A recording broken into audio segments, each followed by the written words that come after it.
Okay, so the first thing I do need to tell you before we get started is that this recipe does call for like 12 or 13 ingredients. Now, before you hit the pause button or go away, they're not that tricky of ingredients.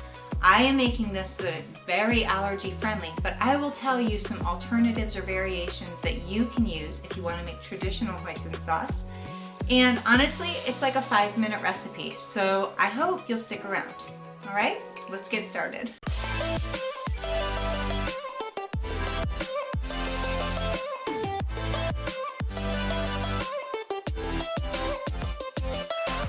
Okay, so the first thing we're going to do is we're going to use a heavy bottomed saucepan. And to the saucepan, we are going to place 2 tablespoons of oil. Now it can be any oil you want, just a regular vegetable oil, but you do need to make sure it can put up with a little bit of heat. And if you are not sesame allergic, which I am, you can use up to a ½ teaspoon of sesame oil in this in place of some of the regular oil. You are going to add to that 1 teaspoon each of either minced garlic, dried garlic, or dried Asian chives. We can't do garlic in our house, so we use dried Asian chives anywhere garlic powder is called for, and a teaspoon of Chinese 5-spice. That you can get at your local grocery store or order it from Amazon. You're also going to add 2 tablespoons of finely minced ginger, or 2 teaspoons of powdered ginger. Each one will give you a slightly different flavor. And 2 green onions, okay? If you don't have green onions, you can use 2 good tablespoons of chives, or you could use 2 tablespoons of onion. Again, each of the flavors will be slightly different. I recommend green onion. What we're gonna do is we're gonna go ahead and saute that on medium-high for about 1 to 2 minutes, or until it softens. And to the onion, garlic, and ginger mixture in your pan, you are going to add one of 2 things. You're either going to add soaked fermented Chinese black beans. Now, Chinese fermented black beans are soy. So if you cannot do soy, you are going to do 2 tablespoons of rinsed normal black beans and 2 tablespoons of finely minced black olives. Don't think I'm weird, it works. Okay, you're going to add that and you're going to cook that for another minute.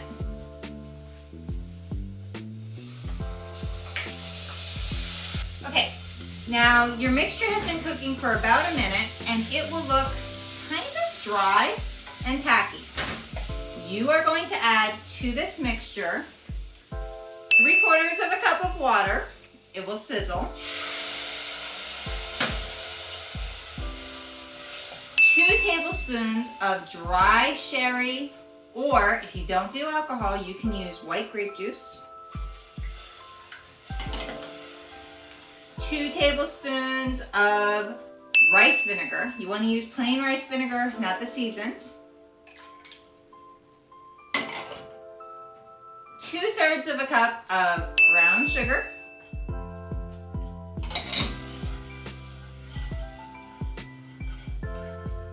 4 tablespoons of, sorry guys, I'm looking because of my notes, this is a lot of ingredients. 4 tablespoons of either soy sauce, gluten-free soy sauce, or gluten-free coconut aminos if you can't do soy. 4 tablespoons. And 8 prunes. No, I am not joking. 8 prunes. Just stir that all together. And we are going to put it on a hot stove and bring it to a boil. And once it has boiled, we're going to bring it down and we're going to simmer it for about 5 to 10 minutes, just until the sugar is dissolved and the mixture has started to reduce.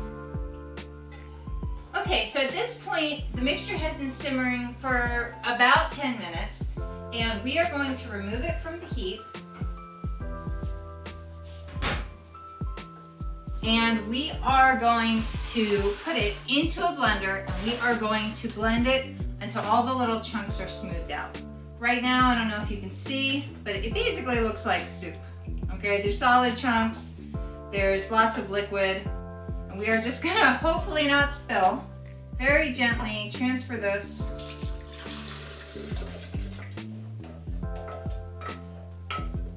Keep the pan because we're gonna need to thicken this. If you like a little bit of heat, go ahead and put a pinch, maybe up to a teaspoon of crushed red pepper in there. Not necessary. My husband does not prefer this. But then he doesn't like Chinese spice powder, so he won't be eating this anyway. All right. And we're gonna blend it on low just until it's smooth.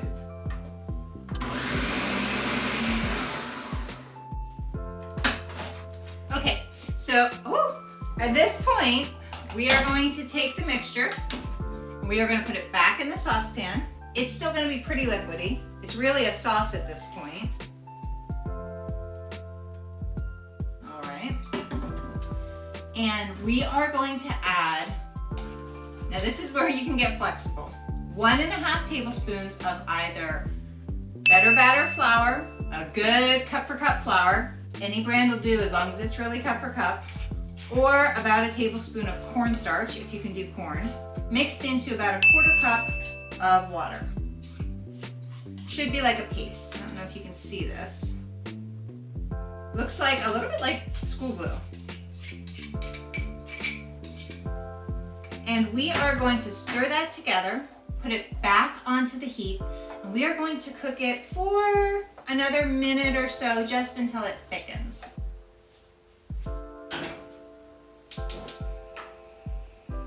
And you're gonna wanna stir this constantly because you don't want it to burn. Now it will go from relatively thin, like gravy, to kind of like pudding, really fast. So you wanna keep a close eye on it. Okay, so you can see it just didn't take long. And it has started to thicken up. At this point, you could pour it into a jar, or if like me, you like it extra smooth, we're going to just pour it right back into the blender. And we're gonna give it one more go on high speed to make sure it smooths out.